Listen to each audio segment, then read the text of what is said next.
They're gonna let him die." The words sliced through the biting November wind, sharp as a shard of glass. They stopped him dead.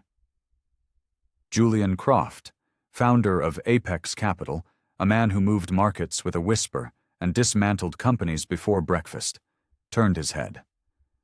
The voice was small, trembling, but laced with a terrifying certainty that cut through his armor of cashmere and indifference.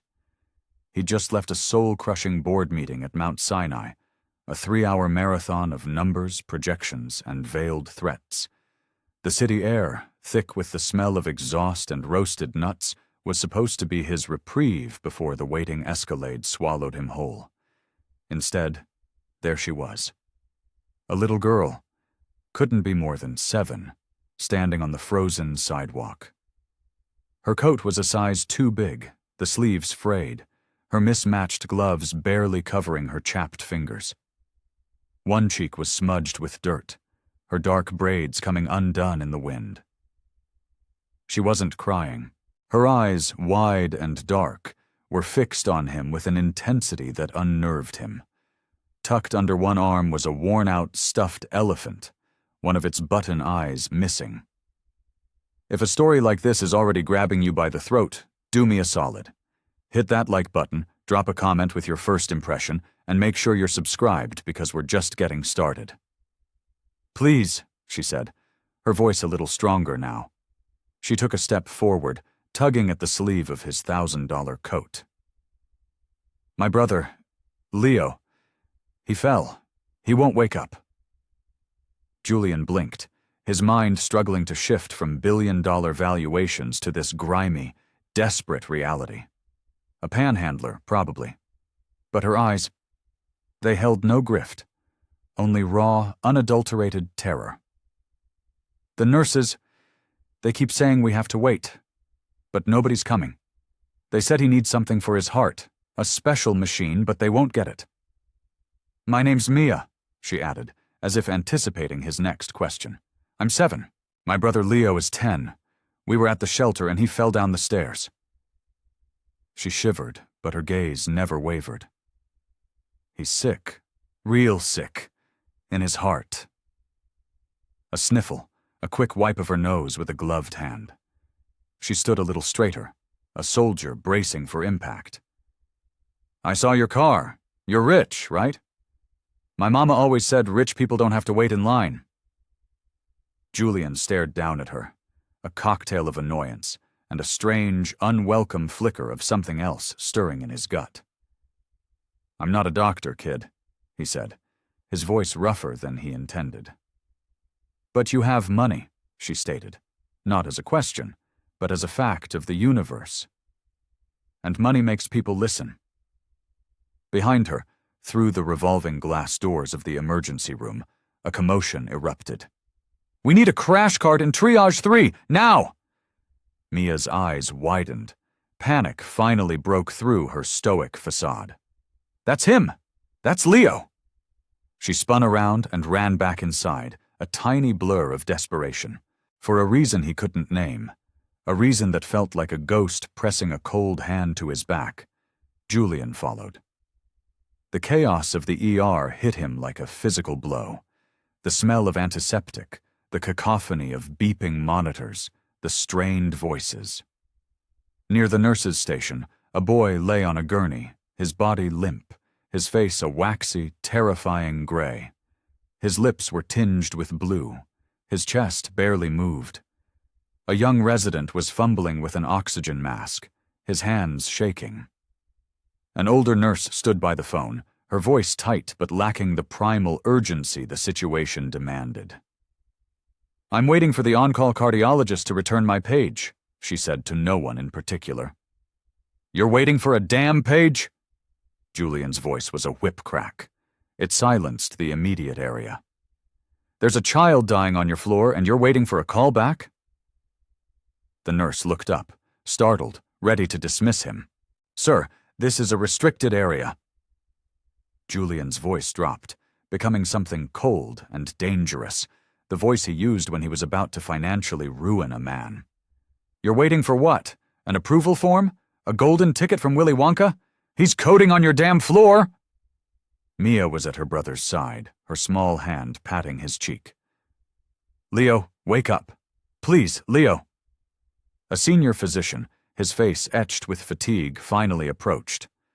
But even he seemed to move with a bureaucratic slowness, the kind that assessed a patient's insurance status before their pulse. Julian saw the flicker in his eyes, the subtle calculus of liability and resources that happened 1,000 times a day in places like this. The calculation that decided who lived and who waited. Get the pediatric crash team down here now, Julian snarled, his voice resonating with an authority that had nothing to do with medicine and everything to do with absolute power. Get him on an external bypass, or I swear to God, by the time the sun comes up, every member of this hospital's board will be named in a federal negligence lawsuit that will strip this place down to the studs. A hush fell. The air shifted. This wasn't the frantic plea of a worried parent. This was a command from a king in his court. Suddenly things moved. A team materialized. The gurney was in motion. Leo was surrounded, lifted, machines wheeled in. Oxygen hissed. A defibrillator was charged. But all the while, Mia held his hand, her lips moving in a silent, desperate mantra. She wasn't crying. She was fighting in the only way she knew how. Julian stood back, his fists clenched so tight his knuckles were white. The cold air from the automatic doors swirled around him, but he didn't feel it. He felt a different kind of cold. An old one, crawling up from a grave he'd dug 8 years ago. The nurse who had been on the phone finally recognized him. Her jaw dropped. Mr. Croft, Save it, he snapped, his eyes like chips of flint. You already said everything you needed to say by doing nothing. He turned to Mia, his voice softening just a fraction. Is there anyone else with you? She shook her head, her gaze still fixed on the hallway where Leo had disappeared. Just us. Miss Rosa at the shelter lets us stay, but she's old. She can't come all this way. No insurance? He asked, though the answer was written all over their threadbare lives. No, sir. Mia finally looked at him. They asked for a card. I gave them the one from the library, but it didn't work. Julian sucked in a sharp breath. He felt it then, the ghost of his own daughter, Lily. Lost at 8 to the same damn disease, congenital heart failure.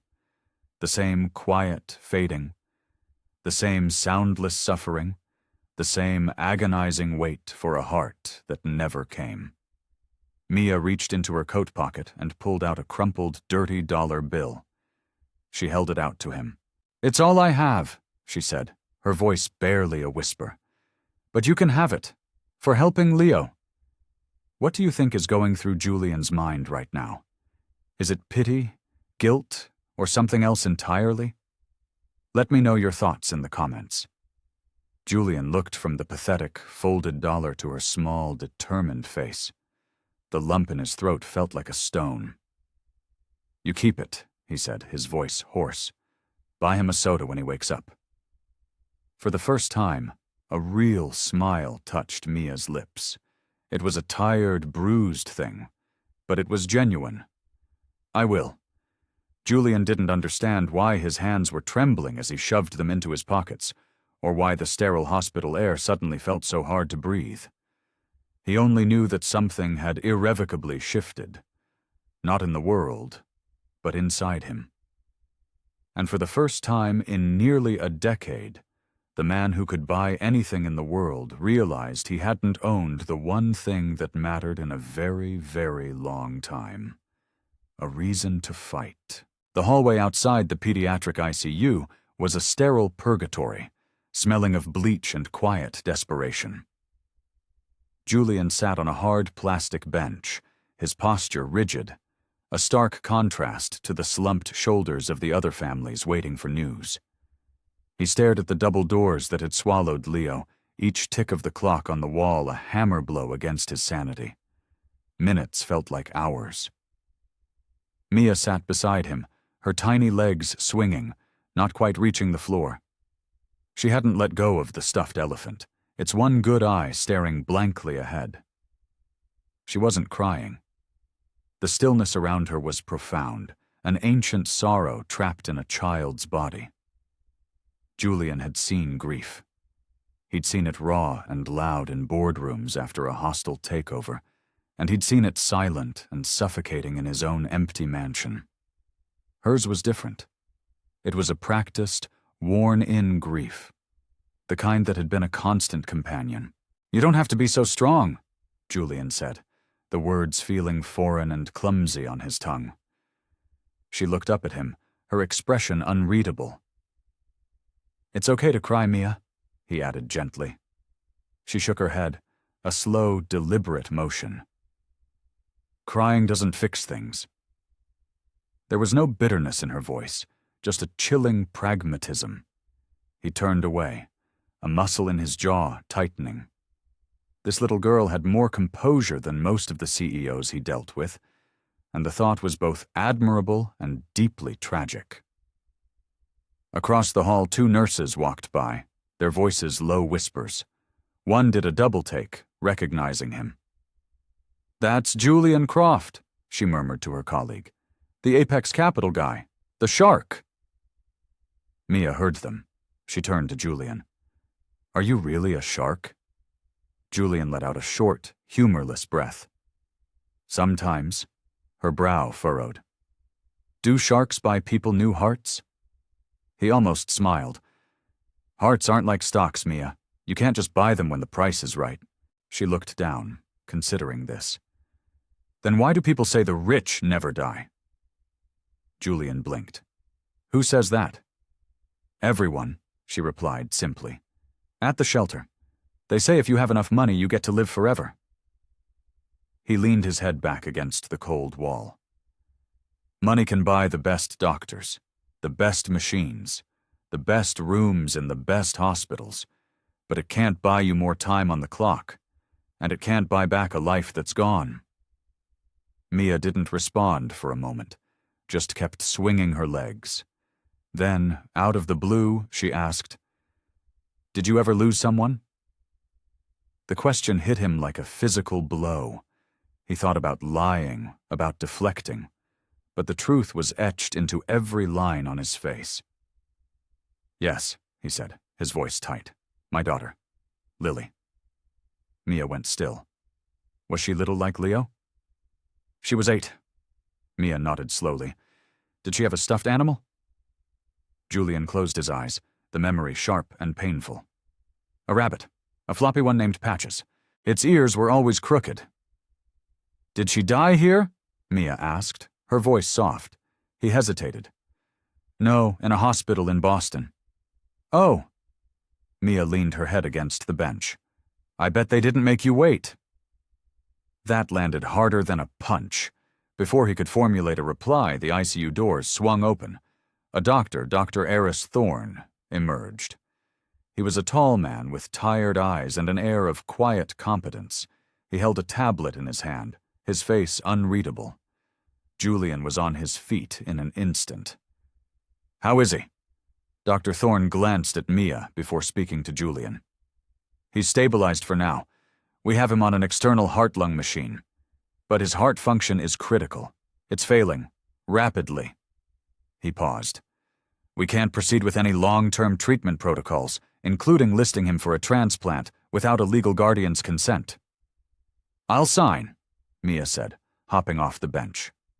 The doctor gave her a sad, gentle smile. "I'm sorry, sweetheart. You're not old enough."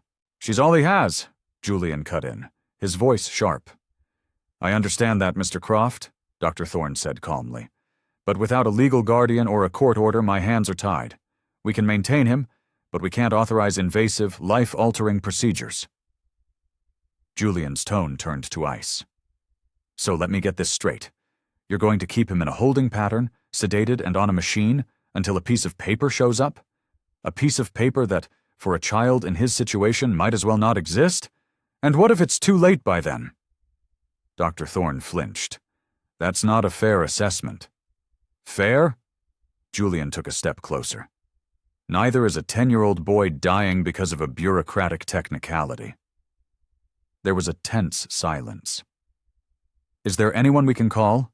Dr. Thorne asked finally. An aunt? An uncle? Mia shook her head. Miss Rosa, but she's not family. She just tries to help. Julian pulled out his phone, his movements sharp and precise. Get me your hospital administrator. Right now.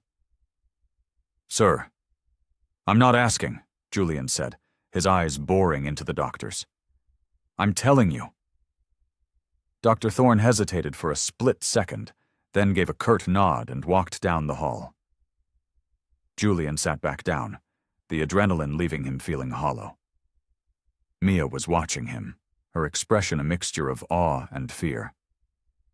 Are you going to yell at everyone until they help us? She whispered.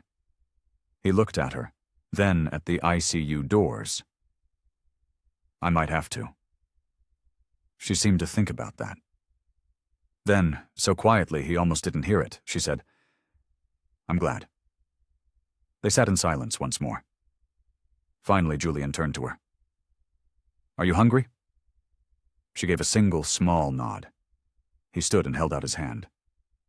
Come on.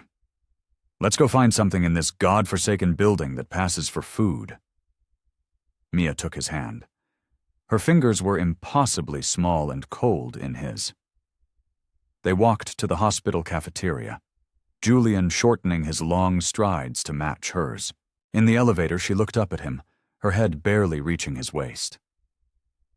Do billionaires eat hospital food? Only when they're with someone important, he replied without thinking. She looked down at her worn-out sneakers, and, for the first time, a real shy smile graced her lips. The cafeteria was a brightly lit, half-empty space that buzzed with a low hum.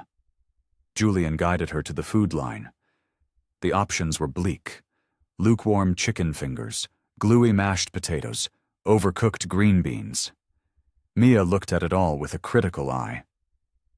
You ever had real macaroni and cheese? She asked. The kind that's baked? He nodded. I make it myself. 5 cheeses, breadcrumb topping. Mia looked up at him, as if he'd just confessed to being Batman. You cook? I used to, he said, the words tasting like dust. Not so much anymore. She wrinkled her nose. That's sad. Yeah, he said, looking out at the glittering, indifferent city beyond the window. It is. They found a quiet table. Mia ate with a focused intensity, not speaking, just satisfying a deep, gnawing hunger. Julian didn't touch his food. His mind was already a whirlwind of strategy. Calls to his legal team. Favors to be called in. Lawyers to summon. If the hospital wouldn't move, he would make them move. He would buy the damn hospital and fire everyone if he had to. Lily had died while people followed protocol. Leo would not. When they were done, Mia meticulously wiped her mouth with a napkin. Will I get to see him again tonight? I'll make sure of it, Julian said. She nodded, stood up, and tucked her elephant under her arm. Just before they walked out of the cafeteria, she looked at him, her dark eyes searching his face. I think Lily would have liked you, she said. This time he couldn't hide his reaction. A wave of pain, so sharp and unexpected it almost buckled his knees, washed over him. Pain, and something else, something that felt dangerously like hope, all delivered by a little girl who refused to cry. Julian Croft stood before the office of Dr. Harold Miles, the chief administrator of Mount Sinai, feeling the old battle instincts kick in. The polished brass plaque on the mahogany door was just another obstacle. He'd stared down men far more powerful than this in rooms far more intimidating. Usually, he was the one behind the big desk. Today, he was the battering ram. Behind him, down the hall, Mia sat in a waiting area chair, her legs swinging, her elephant held in a death grip. She looked small, and out of place against the backdrop of corporate art and muted gray walls, a silent testament to the stakes of this meeting. He knocked once, a sharp, authoritative rap. "Come in." The office was exactly as he'd pictured it. Plush carpet, dark leather, a panoramic view of the city, and a wall of framed degrees that served as a pedigree. Dr. Arthur Miles, a man in his late 50s with thinning hair and a well-tailored suit, looked up from his desk, a flicker of surprise in his eyes. "Mr. Croft," he said, rising, "this is an unexpected... You're going to explain to me why a 10-year-old boy is being left to die in your ICU while your staff quotes protocol," Julian said, cutting him off. His voice was quiet, but it held the coiled tension of a striking snake. Miles flinched at the bluntness. "I assure you, our team is providing the highest standard of stabilizing care." "Stabilizing care is a euphemism for waiting for him to die without getting sued," Julian shot back. "I've reviewed his chart. His heart is failing. You know it. I know it. He needs a transplant, and he needs to be on that list yesterday." Miles clasped his hands on his desk, adopting a placating tone. "Mr. Croft, it's not that simple. There are liability issues. Without a legal guardian to provide consent for such a high-risk course of treatment..." "Then let's solve your liability problem," Julian said, stepping closer to the desk. "I will assume temporary emergency guardianship. My legal team is already drafting the paperwork. I will personally fund every aspect of his treatment, sign any waiver you put in front of me, and assume full legal and financial responsibility for the outcome. Is your liability concern addressed now?" The administrator stared at him, momentarily speechless. He glanced at a folder on his desk, likely Leo's file. "And what, may I ask, is your relationship to these children?" Julian paused. The question hung in the air, demanding an answer he hadn't yet articulated, even to himself. "I lost my daughter," he said, the words raw. "To the same damn disease. I know what happens when you wait for the system to work." Dr. Miles studied him, his expression shifting from defensive to something resembling understanding. He let out a long sigh. "I can authorize a 48-hour emergency medical proxy. It's not full guardianship, but it will give you the authority to consent to immediate, life-saving procedures." "It's a start," Julian said, turning to leave. "There's a social worker," Miles added. "Nancy Holbrook. She's already been assigned to their case. She'll be in touch." "Make sure she is," Julian said without looking back. Back in the hallway, Mia was right where he'd left her, but now her fingers were tapping a frantic, silent rhythm on the elephant's head. A nervous habit. "We can see Leo now," Julian said, "and we can tell the doctors to do everything it takes." Her face, which had been a mask of stoicism, crumpled for a split second with relief before she caught herself. "Is he awake?" "Even if he isn't." They walked back to the ICU. As they passed the nurse's station, a different nurse, a younger woman with kind eyes, gave Mia a small, sympathetic smile. "You're Leo's sister, right?" Mia nodded. "I put the elephant drawing you made on his monitor stand. It's the brightest thing in the whole unit." Mia's eyes lit up with a flicker of pride. "You did?" The nurse nodded. "He needs to know you're here." Inside the ICU room, Leo was a still life of medical technology. Machines beeped in a soft, steady chorus. A tube in his chest fluttered with each mechanically assisted breath. His skin still looked unnaturally pale, but he was holding on. Mia climbed onto the visitor's chair, took his limp hand in both of hers, and began to whisper. Julian stood at the foot of the bed, feeling like an intruder on a sacred ritual. The bond between these two children was a tangible thing, a force field of love and shared history that even this sterile, terrifying room couldn't break. Suddenly, Mia looked up at him. "Mr. Croft?" Yes. Can a person lose their name? He tilted his head. What do you mean? She looked from Leo's still face back to Julian. Like, if nobody says your name, or knows who you are, or cares about you, do you just disappear? The question was so profound, so heartbreakingly philosophical, it took him a moment to answer. No, he said finally, his voice thick. A name doesn't disappear just because the world isn't listening. Mia nodded slowly, as if weighing the truth of his words. Sometimes, it feels like we're not real, unless someone remembers us. Julian pulled a chair over and sat down, the legs scraping softly against the linoleum. When my daughter died, he confessed, the words feeling like they were being torn from his chest. I used to say her name over and over again, Lily, Lily, Lily, just to hear the sound. I was terrified that if I stopped, she'd vanish completely. Mia looked at him, her dark eyes filled with a wisdom far beyond her years. Did she? No, he whispered. Not entirely, because I remember her. And now you've heard her name too. A faint smile touched Mia's lips. Then maybe if I keep saying Leo's name, he'll stay too.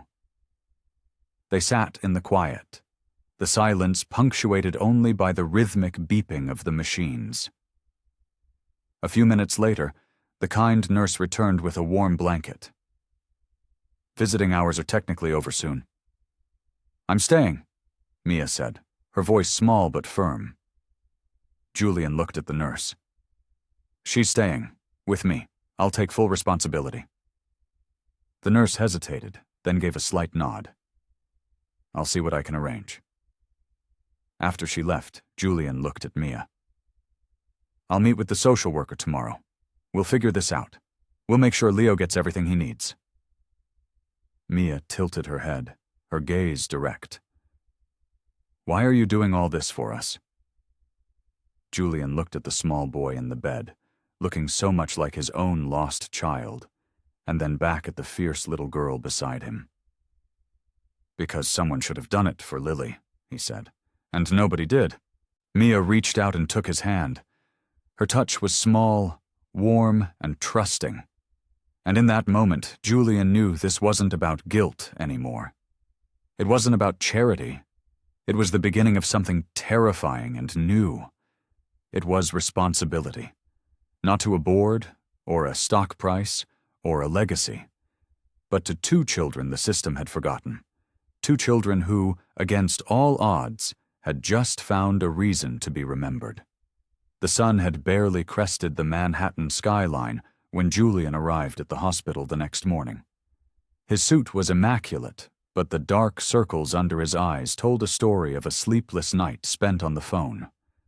First with his lawyers, then with his personal doctor, and finally with a contact at the Administration for Children's Services. Inside the PICU, Mia was asleep in a large recliner, curled into a tight ball with her elephant clutched to her chest. She had fallen asleep holding Leo's hand. The boy's condition was unchanged, still, pale, and tethered to the machines that were keeping him alive. Julian watched them from the doorway, a silent guardian. Mia slept like Lily used to, as if afraid she'd fall out of the world if she took up too much space. He remembered tiptoeing into Lily's room in the dead of night, just to watch the gentle rise and fall of her chest. It was a habit he'd never quite broken. A quiet cough behind him broke the silence. He turned. A woman in her mid-50s stood there, her expression calm and professional. She wore a simple gray cardigan and sensible shoes, and carried a worn leather briefcase. "Nancy Holbrook," she said, her voice low. "ACS." Julian led her to a small private consultation room down the hall. "Thank you for coming so early," he said as they sat. "A child in the ICU with no guardian on file is always urgent," she replied, opening her briefcase. "I've reviewed the preliminary report. Leo and Mia King. Their mother died of an overdose 6 months ago. The father is not on record.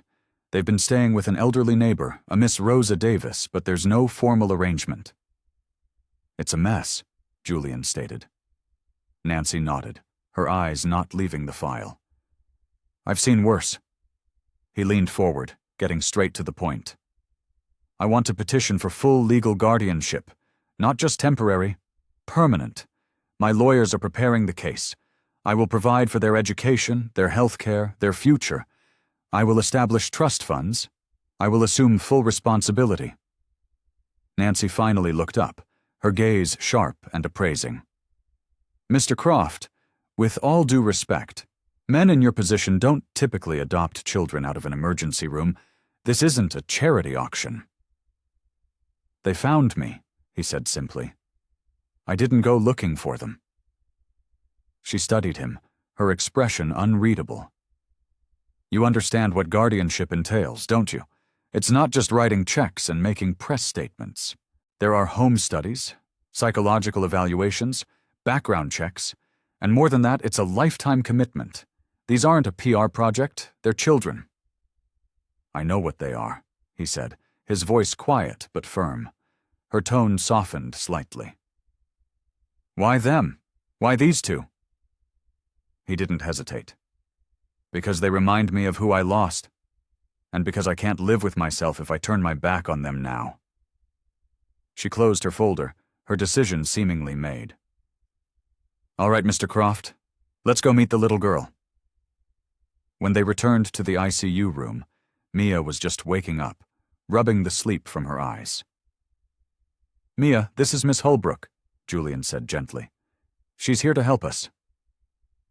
Mia's eyes darted from Julian to Nancy, suspicion clouding her face. Are you from Child Services? Are you going to take us away? Nancy knelt beside her chair, her movements slow and non-threatening. No, sweetheart. My job is to make sure you and Leo are safe. It's my job to make sure you end up with someone who will take care of you properly. Mia looked at Julian. He helped us. He yelled at everyone. He stayed with me all night. Nancy smiled. He told me. He seems to be trying very hard. I think he might be okay, Mia conceded. Julian raised an eyebrow. Only might? A tiny grin flickered across her face. We'll see. Nancy stood up.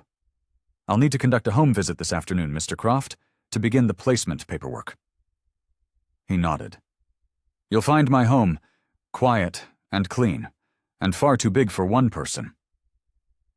I'll have school records and medical histories requested by noon, she added, impressed but still cautious. I've wasted enough time in my life, he said. I don't intend to waste any more. Nancy then turned to Mia. How about you and I go down to the cafeteria for some real breakfast? I hear they have pancakes on Tuesdays. We can let Mr. Croft talk to the doctors. Mia looked to Julian for approval. Will you be here when I get back? Always, he promised. He watched them walk away, Mia's small hand disappearing into Nancy's. It didn't feel like a transaction or a legal maneuver anymore. It felt like the beginning of a promise. Alone with the medical team, the news was grim. Leo's heart was too damaged. A machine was keeping him alive, but it wasn't a solution. He needed a new heart. Soon. The waiting list was long, and children with no insurance and no stable guardianship were often shuffled to the bottom. I will handle the insurance, Julian stated flatly. And I am handling the guardianship. Get him on that list. Top priority. I will call every hospital administrator, every donor network, every politician I need to. I will fund a new cardiac wing for this hospital if that's what it takes. Do you understand me? Dr. Thorne stared at him, a flicker of awe in his tired eyes. I understand, Mr. Croft. When Julian found Mia and Nancy in the cafeteria, Mia was meticulously building a wall around her pancakes with sausage links. I think he should get a puppy, she was telling Nancy seriously. Nancy raised an eyebrow. Leo? No, Mr. Croft, Mia clarified. His house is too quiet. Puppies make things loud and happy. Julian smiled, a real smile this time. I'll take it under consideration. Mia looked up, her expression serious again. Is Leo going to get a new heart? The question hung in the air, heavy and fragile. He knelt beside her chair. I don't know for sure yet, he said, giving her the honesty she deserved. But I am going to move heaven and earth to get him one. I promise you, neither of you are alone in this fight anymore. She nodded, her face grave. Good, because he's not very good at being alone. Nancy stood, glancing at her watch. I'll see you at your penthouse at 4 o'clock, Mr. Croft. I'll be there. As they left the hospital, Julian paused in the main lobby, the same spot where Mia had first approached him. It felt like a lifetime ago. For the first time in 8 years, he felt a flicker of something he thought had died with Lily. Not happiness, not yet, but purpose. He didn't know where this path was leading, but he knew it started here. With a little girl who refused to cry, a little boy who needed a heart, and a man who was finally remembering he had one of his own. Julian had never been nervous entering his own home. Until today. The private elevator ascended 60 floors in unnerving silence, opening directly into the foyer of his penthouse. The space was a monument to minimalist wealth. All glass, steel, and Italian marble, with panoramic views of Central Park. It was less a home and more a gallery, curated and cold. As he and Mia stepped out, she stopped, her head tilted back, her eyes wide. Is this a house or the sky? She whispered. It's just a house, Julian said. Too much glass, not enough life. She didn't reply, just clutched his hand a little tighter as her sneakers squeaked on the polished floor. His assistant, Mara, a woman whose efficiency was legendary and whose expression rarely changed, was waiting for them. Mr. Croft, she greeted, her voice even. Miss Holbrook from ACS arrived 10 minutes ago. She's in the sunroom. It's okay, Julian said quietly to Mia. She just needs to make sure it's a safe place for you to stay. They walked through the vast, silent living room, past abstract paintings and sculptures he'd bought but never truly seen, and into the one room that had any warmth. The sunroom. Nancy Holbrook was sitting in a wicker chair, a cup of tea on the table beside her, observing the city below. She looked up and smiled. The view is certainly adequate. Julian nodded. I've had the guest wing prepared. For both of them. Nancy turned her attention to Mia. So, what do you think? Could you see yourself living here? Mia looked around at the floor-to-ceiling windows, the expensive furniture, the unnerving quiet. She looked up at Julian, then back at Nancy. It's very big. Is that a good thing? Nancy pressed gently. Mia shook her head. It's just quiet. Nancy made a note on her legal pad. After a tour of the pristine guest rooms, which Mara had hastily filled with age-appropriate books and a new stuffed elephant to keep the old one company, they gathered in Julian's study. The room was his sanctuary. Dark wood, leather-bound books he'd never read, and a fireplace that was purely for show. I have the preliminary paperwork, Nancy said, opening her briefcase. Petition for temporary guardianship, with intent to file for permanent adoption. The term is 60 days, pending a full background check and judicial review. Julian took the pen she offered. His signature, usually a weapon in corporate warfare, felt different this time. It felt like a promise. As he signed, Mia, who had been watching him intently, asked a question so soft it was almost lost in the room. Does this mean you're our dad now? Julian looked up from the paper, the pen still in his hand. Not in the official sense, not yet, but it means I'm responsible for you, and I don't take my responsibilities lightly. She nodded, as if that was a satisfactory answer. Okay, I don't really need a dad. I just need someone who won't leave. Nancy's gaze flickered between them, an unreadable expression on her face. When she finally left an hour later, the sun was casting long, golden shadows across the marble floors. "Come on," Julian said, offering his hand to Mia. "Let me show you your room for real this time." He led her down a hallway to a suite that overlooked the park. A child's bed with soft, colorful blankets had replaced the generic guest furniture. There was a small desk, a bookshelf, and a cozy window seat. Mia walked in slowly, running a small hand over the smooth wood of the windowsill. "Is this all for me?" "Yes," Julian said. "You can put your things away." "I don't have things," she said, her voice flat. "Just elephant."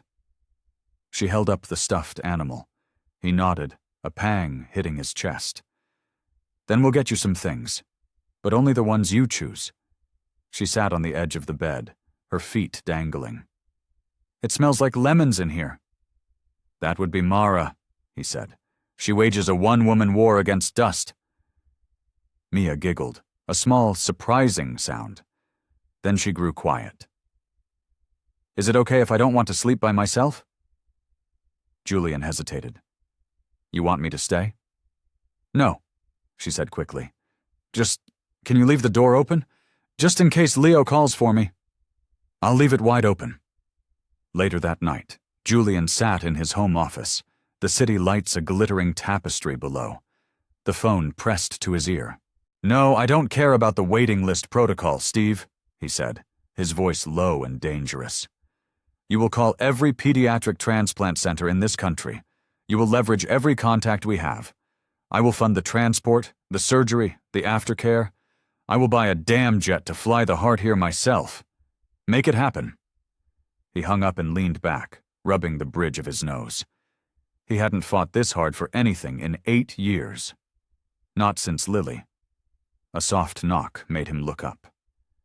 Mia stood in the doorway, her elephant under her arm. "I can't sleep." He pushed his laptop away. "How about some warm milk?" She nodded. In the cavernous, stainless steel kitchen, she sat on a stool at the island while he warmed milk on the stove, the motions feeling both foreign and painfully familiar. He handed her the mug. "Did your daughter like warm milk?" Mia asked. "She did," he said, his voice a little rough. "With a drop of honey." "This has honey in it," she said after a sip. "You remembered." He smiled, a sad, gentle thing. "I try to." She looked up at him, her eyes serious. "I think maybe you were supposed to find us." "Why do you say that?" "Because," she said, taking another sip, "nobody else was looking." Later, after he'd tucked her back in bed, promising for the 3rd time that the door would stay open, Julian stood in the silent hallway. The quiet of the penthouse no longer felt like peace. It felt like a vacuum. It was still new, still fragile, but something fundamental had shifted. The man who built empires of numbers and code now found himself the sole guardian of something far more precious. 2 children who had every reason to be invisible, but who, against all odds, had just become the center of his entire world. The next few weeks were a blur of calculated warfare. Julian, accustomed to the battlegrounds of Wall Street, now found himself navigating the labyrinthine world of child protective services and pediatric medicine. His days were a split-screen reality. On one side, he was on conference calls, moving millions of dollars with terse commands. On the other, he was on the phone with Nancy Holbrook, discussing therapy options and school enrollment for Mia. He converted a section of the guest wing into a comfortable suite for a full-time pediatric nurse to stay once Leo was discharged. He had Mara stock the kitchen with juice boxes and dinosaur-shaped chicken nuggets, items so foreign to his penthouse they felt like artifacts from another planet. Mia, meanwhile, was a quiet observer of his world. She would sit in his study while he worked, not speaking, just drawing in a notebook he'd given her. She drew pictures of her and Leo, of their elephant, and, surprisingly often, of a tall, dark-haired man with sad eyes who always stood protectively behind them. One afternoon, as they were driving to the hospital for their daily visit, she asked, "Why don't you have any pictures of Lily out?" His hands tightened on the steering wheel. The few photos he had were in a box in his closet, a painful archive he hadn't opened in years. "It used to hurt too much to look at them," he admitted. She was silent for a moment. "I think you should put them up." He glanced at her in the rearview mirror. "Why?" "Because you told me people only disappear if no one remembers them," she said simply. His chest ached. That night he opened the box. The scent of old paper and lost time filled the room. Inside were school photos, a finger painting of a lopsided sun, a ballet slipper, and a birthday card with the words, "To the best, Daddy," written in wobbly crayon. He sat on the floor of his silent bedroom, with Mia sitting quietly beside him, and for the first time in 8 years, he told someone about his daughter. He told Mia how Lily loved the color purple, how she hummed when she ate cereal, how she believed squirrels were messengers from a secret kingdom. They chose a photo together. Lily at 7, a year younger than she was when she died, with a gap-toothed grin and mischief in her eyes. They placed it on the mantel in the living room. "She's pretty," Mia said. "You have the same eyes." "Other way around," Julian replied, a ghost of a smile on his face. The call came on a rainy Thursday morning. It was Dr. Thorne. "Julian," he said, forgoing the formal title, "we have a potential match." Julian's world stopped. "What? Where?" "A hospital in Atlanta. A child was declared brain dead after an accident. The family consented to donation. The blood type and tissue markers are a near-perfect match for Leo. It's a long shot, and the logistics are a nightmare, but it's a shot." "What do you need?" Julian asked, his voice shaking slightly. "A jet, a surgical team on standby, and a miracle." "You'll have the jet in an hour," Julian said, already dialing Mara with his other hand. "You handle the surgical team. I'll handle the miracle." The next few hours were the most intense of Julian's life. He coordinated with air traffic control, the Atlanta hospital, and Dr. Thorne's team. He felt the old, familiar rush of a high-stakes deal, but this time, the commodity wasn't a company. It was a child's heart. As the transport team was in the air, he sat with Mia in the hospital waiting room. "They found a heart for Leo," he told her gently. She didn't cheer. She just clutched her elephant and nodded, her eyes wide and solemn. "Is he going to be okay?"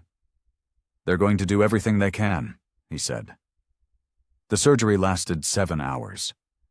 7 hours of Julian pacing the waiting room, 7 hours of Mia sitting perfectly still, her gaze fixed on the doors. Nancy Holbrook showed up and sat with them, a quiet, reassuring presence. At 3:14 a.m., Dr. Thorne appeared.